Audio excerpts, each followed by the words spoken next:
Hello, folks. I did a live stream Sunday, I think, and the basis of it was just to get across the importance of the mayors to this corporate system, to the point that they are sidelining all your leaders that have been elected by you and given your mandate to represent them in their council and up to Parliament. It was the speech given by Boris and his other friends dealing with this three-tier system that they want to install. Liverpool seems to have borne the brunt of that, and the man in question there is a guy called Steve Rotherham, who is the man in Liverpool sidelining all those you give your mandate. Now in Manchester, of course, it's Andy Burnham. It doesn't seem to be going too well for him in Liverpool, which I would expect.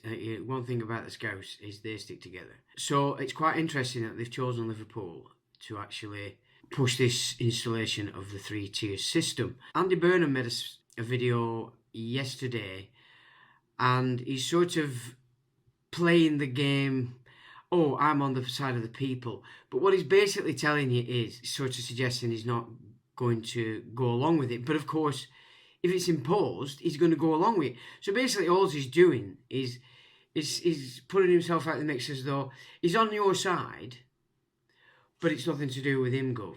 So there's a clever game playing out with specifically Andy Burnham and this guy Steve Rotherham, because of course Boris, in the video you're going to see now, does use Steve Rotherham as his anchor in relation to him having given this information out to all leaders in the north way before this went on. That wasn't the case, as you'll also see in this video. The local leaders in Liverpool were given 10 minutes to rally together for a meet. I presume on an internet meeting by said elected leaders, and of course many of them couldn't be involved in the meeting. So basically it's a sidelining of those that you've given your mandate. However, they have gone along in Parliament and voted this nonsense in. On the one hand, yes, they're being sidelined, as we can see in this little exercise, but also when it comes down to the guts of the game, they're all in it. So there's a lot of deceptive behaviour going on. There's plays here, plays there, just trying to make themselves look big and throw the blame onto somebody else. And that's all that seems to be happening in politics today. And that's not just here in the British Isles, that's also in America, it's in Canada, it's in Australia. Especially all the nations that are tied into the English Constitution. And that is an important thing that people need to recognise. It is all these systems that are being thrust on the populations are so in the so-called Western nations. And of course, I've spoken many times of the importance of understanding the no-high platform in relation to all this, because it is all about shifting everything that is the West, and we're talking in title, and we're talking in economic terms and cultural terms, is being demolished. And it's actually being demolished by the Western peoples themselves because of this sleight of hand that goes on in politics, because the general population do not actually research any of these subjects that come through the television for themselves, and so they just naturally see one body of information. And of course this COVID, etc., this exercise, it's a move to shift us into this new system, but it's also the biggest diversion in relation to what's actually going on in the bigger picture. And so you're choosing to go along with it, but that is actually the diversion. That's what's keeping you focused to something other than what you should be focused to. So with that in mind, I'll stop talking now and I'll pass you to this video. Let's go lastly to Liam Thorpe of the Liverpool Echo. Good evening. Initially to the Chancellor, back in the spring, you deemed it appropriate to pay 80% of the wages of who no longer work because of the lockdown. Are you now saying that the jobs, the lives, the prospects of the hundreds of thousands of people in the Liverpool City region, many of whom will now earn less than the minimum wage and be unable to pay their bills, some of them may even be forced into destitution, are they valued less now? And to the Prime Minister, you've tried to strike a sort of chord of agreement and cooperation with the leaders of the Liverpool City region. We're getting a very different idea locally. The first that anybody here, including the leaders, even heard about your plans to shut pubs, etc., was in the pages of the national newspapers. And today, at the very last minute, Matt Hancock called a meeting with the region's MPs with 10 minutes of warning, meaning that several of them missed the briefing, some of them trying to connect on a train. They've described it as just a total lack of respect for a region where you potentially won't win any votes. Is it that, or is it just the chaos of trying to organise a lockdown? Well, Richie, you want to go first? So there you go. Boris is presented with the reality of what went on in Liverpool, and then very promptly hands it over to this very strange looking creature who seems to be running something to do with finances in my country. I'm not sure I'm impressed with this at all. Now, this guy is about to talk absolute garbage, basically, about how, oh no, they're not targeting Liverpool any, and the people in the north are no less valid than people in the south. Of course, that is a fact. It's always been a fact. It's a very socialist ideal up in the north. Now, by that, I'm not talking about communist. I'm talking about just a general good sense of the fact all nations to succeed also need to be inclusive of the populations in all means. As this separation comes on that we're seeing, this breaking off of civilization, breakaway civilization is the term they use. That's because you lose the sense of any social responsibility for those that fall through the trap. So what's happening now is, instead of that servicing the natives, all the monies are being spent on bringing in these foreign entities. Now, I've said this many times, that the consequences that we're suffering today are a direct result of the ability for Tony Blair to move this nation to go to war. Now, this is a very important point. It's very important for the Muslims to recognise, but it's also very important that the natives of British Isles also recognise this point. Let us look back to 1997 and this huge shift from the degenerate Tories who were just one branch of socialism, more inclined to militaristic communist action, Marxist action, if you will. So they're still socialist and more inclined to the Marxist idea of force. We got Labour. Okay, Labour came in with Tony Blair. New Labour. They had to change one of their main protocols in order for this third way to push forward. Now, once it was clear that Tony Blair were looking to go to war, the entire nation went off the wall in protest. Okay, the natives went mad and said, no, we didn't sanction this war. Now, this is the most important thing that needs to be recognised about British politics, and that is this. These immigrants have been coming in now since, the 1950s. Okay. Paid for by the taxpayer. So we've basically paid for all the build-up of these foreign cultures, bases across the nation. Okay. We've paid for it. Now, where it gets important in relation to who's actually responsible for the wars that were set off against Iraq, against Afghanistan, moving into Syria, into Libya, etc., is a direct result of the block vote that certain quarters of this nation carry out under order. And the reason this is so is because the only way they can continue to get us, the natives of the British Isles, to keep funding their subversive attempt to take over these lands. And I would say subversive because the kafir system is at war with this nation, but it's chicken shit and it hasn't got the balls to declare it. In the same way as how the Jews operate. They're constantly at war, but they haven't got the balls to declare it because they know they'll lose. Same format, same thing, because the kafir system takes its lead from the Talmud. So that is a major problem, and what needs to be understood here is that the continuum of those wars was a direct result of the immigrants, specifically Muslims, being told to block vote for Labour because of the handouts they receive in benefits.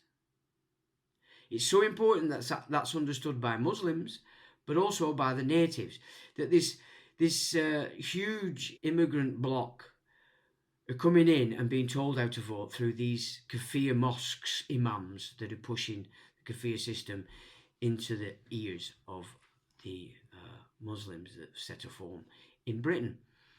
And that is very important. So now we look at this next piece, which is a guy representing that kafir system, as he just talks garbage in relation to trying to answer some of the points brought about by Liam from the Liverpool Echo. Now, what I want you to note in this, after he's done his babble about talking nonsense, basically what he's saying to you is, well, we're only copying what everybody else is doing in class. Talking about other nations. I wouldn't be voting anybody in to then copy what the mates are doing when it comes to leading this nation. I expect somebody that's voted in or given my mandate to do exactly what they said that got them that vote, that mandate, okay, that power of attorney to act on your behalf. So listen to that babble, but understand you're getting the play school, primary school mindset that has become Westminster to confound you with nonsense, as to present some idea that he's actually answered his question. No, he hasn't. But then the most important point about this guy is take note of what he's actually stating in relation to what they're doing financially to you all, which is to remove private enterprise and shift it onto the state, the universal credit. Yeah, so they're turning you into employees of the corporations that are operating for the occupation. You're being shoved into a sort of forced employment by this occupying force, which is the Crown Temple. It's so important that people understand that the Crown Temple is the overriding umbrella that's pushing all this, because all the companies that you seek out go back to Crown Corporation. They're the Crown corporate bodies here taking over this. Who owns the Crown? Well, it's not Britain. It's not Christianity. It's the Holy See. Okay, it's the Holy See. Just as it uses the Vatican as an instrument, it uses the City of London as an instrument, and Washington DC as an instrument.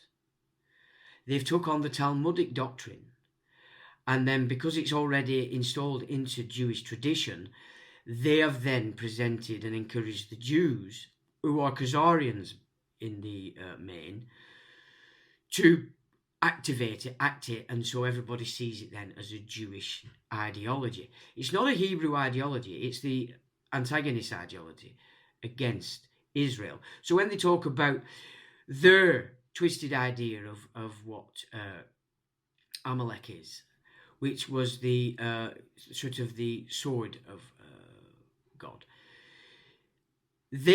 what they've done is transfer what that's actually speaking about, which is these people, this group of nonsense, because they've never been able to fit in with anything, have projected that onto you. So it's a reversal, an inversion of what actually is. So the evil that they speak of and then put onto Edom, onto Amalek, the West, is in fact the exact doctrine and mindset of this priesthood. But because of the power and their ability to subvert without conscience, that they're now passing on to the Muslims, who are becoming kafir. This is how they've managed to get this mindset into both Christians, into Muslims, and to the Hebrews in general. And that's through the Scofield Bible specifically for the Christian, and Vatican II for the Catholics. And for the Hebrews in general, it's how they've merged the idea of Torah with Talmud, completely separate. So that just wants to be put in perspective, so that you can see this next raft of nonsense in those terms. Liam, I think it's wrong to say that any particular area has been treated any differently to any other. we value all jobs and all people's livelihoods equally. The schemes that we've put in place are national. So wherever you happen to be, wherever you live, whatever job you have, that not just regions in England, but wherever you are in the United Kingdom, you'll be treated the same. And this is a national scheme. So if your business happens to be told to close and you work for that business, wherever it is, you will be treated the same. There's no difference in Liverpool or elsewhere as we go through the winter. I think that's the first thing to say. I think secondly, in terms of the level of support, obviously you heard my answer previously about our levels of support being in line with most other major countries, and indeed for those on the lowest page, you talked about those on the minimum wage. It's precisely those people who benefit the most from the responsiveness of our universal credit system. And the example I gave you it would show that actually someone in that situation will end up on over 90% of their post-tax, post-benefits income after this situation. So I think actually that shows that the system is working. So what he's just told you there is the system is working because now they've got everybody happy to accept a 10% reduction in their earn because you're on 90%. Is what he's saying if you go onto universal credit. Now, just from listening to people who are in this situation, from what I'm getting back is nobody's getting anywhere near enough from this universal credit to actually cover their existence. So there's a bit of skullduggery going on there. But what I want you to see there is the fact that they started it off giving companies 80%. In the furlough. When they announced this raft, they announced that they were going to put a new furlough in, but only at 2/3. So you can see incrementally the help that they're giving is coming down as a value, and that's going to be consistent. And each time that comes down, what they're doing you is putting you on the universal credit. So you're becoming an employee of the occupation by consent. Okay, and if you want to understand the occupation side of things, I've made 4 videos about occupation and going through the rules of occupation, what they can and what they can't do, and more importantly, how they break up the inhabitants by different terms. And of course, you need to understand which one you're on. And then by definition, when you go into court, what you don't realise is all the people in the court are looking to see what category you fall into under the occupation. Are you a citizen? Are you belligerent? Are you unprotected belligerent? Are you combatant, etc.? They've got lots of different terms to see you as an asset in relation to the rules of occupation. So I just want you to understand how important this sort of take on what you're actually witnessing when you listen to these idiots. Broadly, we are in a different phase of this now. What in March we thought you remember the original furlough scheme was meant to last for 3 months, and obviously has ended up going on for 8 months. Now we're putting in place support that we believe is both sustainable and affordable for the long term. This scheme, the job support scheme, will start on the 1st of November and it will run all the way through to the spring. We wanted to provide businesses and individuals with that degree of certainty and flexibility to manage through the period, and that's a level of support which I think in absolute terms will protect a lot of people's incomes and livelihoods, but is also sustainable over the medium term. Point of note now on the end of that little clip is the term sustainable. The term sustainable is nothing new. It's the Sustainable Development Programme under the Environment Doctrine coming out of the Club of Rome and of course enforced by the United Nations. This is what this is all about. It's about pushing economies into a sustainable format. Now, it's sustainable from the bank's perspective, not from our own perspective. The amount of money that we use in this country is enormous. What's happened is they've sidelined 2/3 of it to fund the corporate encroachment on the nation. So that's your immigration, you're funding them when they're here, creating politics into the stakeholder committees. That's where all the money's going. And they can do this because this is part of the occupation and they are allowed to protect the occupation. Now we come to Boris actually addressing the questions brought by Liam from the Liverpool Echo after he's had time to listen to his bosses in his earpiece as the priesthood give him how he has to react to it, and also probably using that minuscule brain cell that he might have left after playing out playtime. So just listen to Boris and listen carefully to his babbling. It's important that you start to realise how these people are actually word wizards, and they just play you, knowing that you're not actually going to take in the actual spoken word that's coming out. You're taking in a perceived, you know what I mean. Yeah, thanks. And Liam, just on your point about cooperation with the Liverpool City region, actually, I talked to Steve Rotherham yesterday about what we were doing, and he was at the Cobra meeting today to greenlight the proposals. And my team's been talking to local government across the country for days and days and days, and we will continue to do so, because I do think that the package of measures, if we implement them all, as Chris has said, very effectively, if we implement Tier 3 properly in the way that it needs to be done, I do believe that we can drive the R down in the way that we need to do. But it will take a combination of local and national government working together to get this done. And of course, it will also take all of us to play our part and do our bit and follow the guidance. Thanks very much, Liam. Thanks you. So the final part of this short video is Andy Burnham, Manchester, speaking in relation to this three-tier system that the government are trying to push in the north of England this very week, today being the 15th of October 2020. You need to listen to this guy speak. You need to listen to his words that he uses, because what he shows me is that he has no concept of the laws of the land, which is the law. See, they're dealing in policy, all these people. Boris, Whitty, that very strange looking guy who talks finance. All of these men are showing me that they do not understand the law. Now, this is very important, because it all works in the legal system, and I hope I've explained the difference to this point in the videos I've presented enough for you to grasp that difference, that the difference between the jurisdictions is absolute. If we were to sort of take these people to task, we could do so by invoking Article 45 of Magna Carta.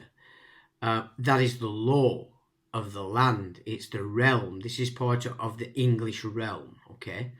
So this is law. This is how you would stay in law and sideline the garbage, which is a lesser jurisdiction than that of law. Now, Article 45, just to paraphrase, is basically that men are not to be appointed as sheriffs and justices who did not know the law of the land or wish to observe it well. So basically it's saying that only men who know the law can be trusted to keep it. So not only do they have to know the law, they have to be trusted to abide by the law always. This is where your office of monarch comes into play. It's the role of that office to ensure everything beneath it operates according to the laws of the realm. Not government policy, the laws of the realm.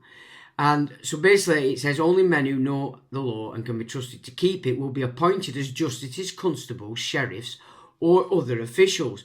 So that's basically the premise of Article 45 Magna Carta. To present that against these personages who have been appointed would undermine their position entirely. So this is the sort of foundation of law we need to start to understand, so that as we start to become the militia and start to act as the militia who understand the law, these are the points on which we would fight any incursion by the occupational forces, because they would then be removing our right to our accepted law, etc., which is forbidden under occupation.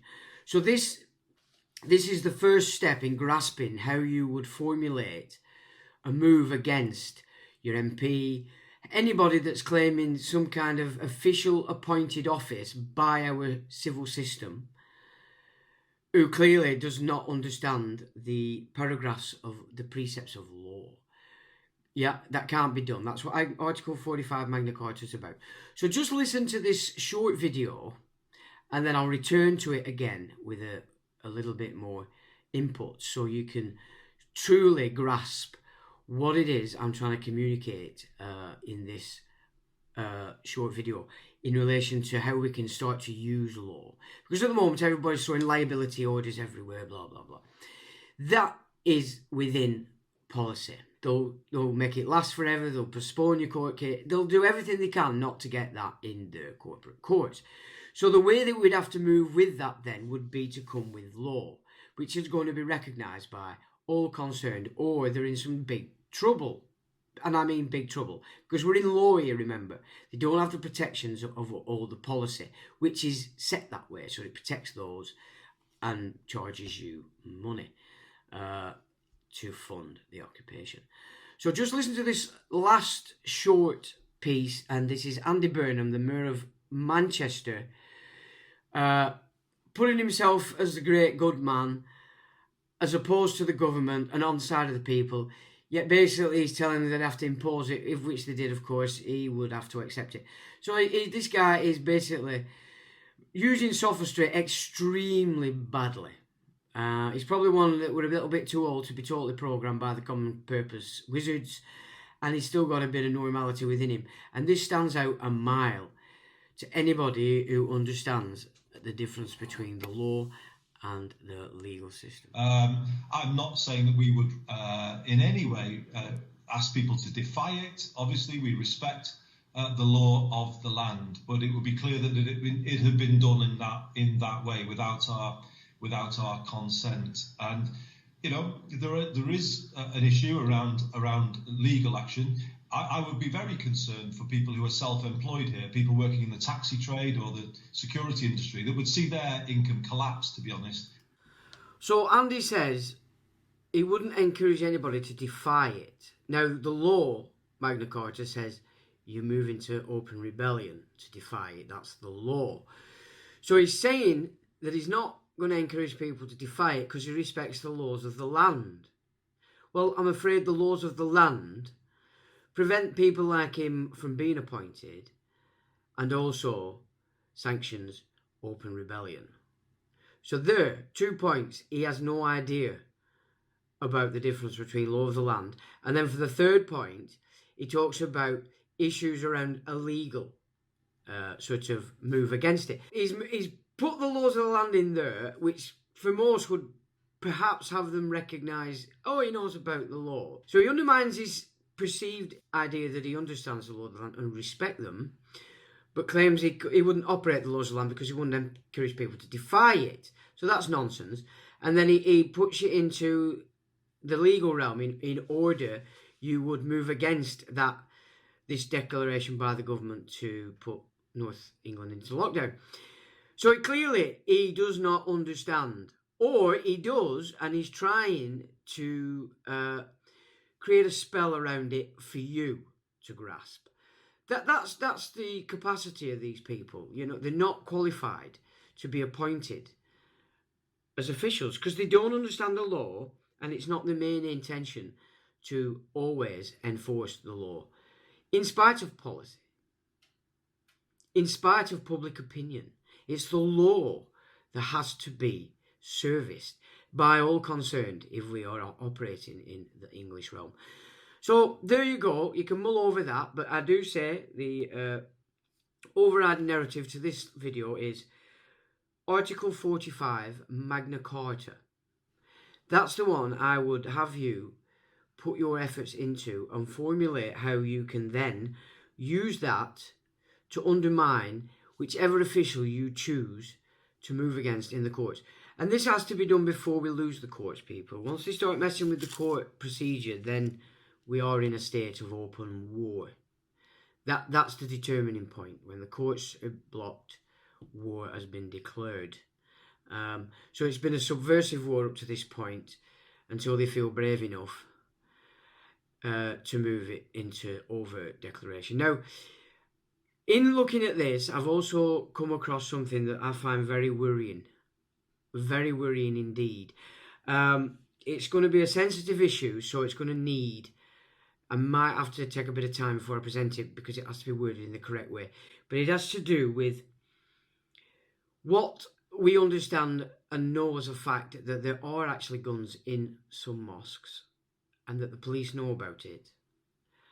And I'm wondering if the corporate are trying to mimic the English common law with their own common law and using the parish constable office and authorities to mimic it with this components of the occupation, the kafir system.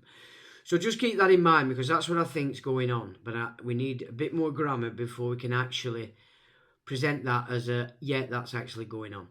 So I'm going to shut my gob, and I will say to you, till the next time.